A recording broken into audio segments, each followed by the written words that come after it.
Hamas issues statement after Gaza internet and communications cut. Hamas has issued a statement following the cutting of internet and communications across the Gaza Strip, which coincided with Israel's intensification of its bombardment of the blockaded enclave from the evening hours. The statement said, "The cutting of communication and the internet in the Gaza Strip, the increasing intensification of bombardment of residential areas from land, sea and air, is a sign of the intention of the occupying Israeli to commit more massacres away from the eyes of the press and the world."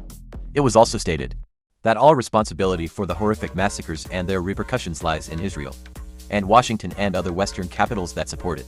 The Palestinian telecommunications company announced this evening that fixed line, mobile phone and internet communication services had been completely cut off due to Israel's heavy attacks on the Gaza Strip.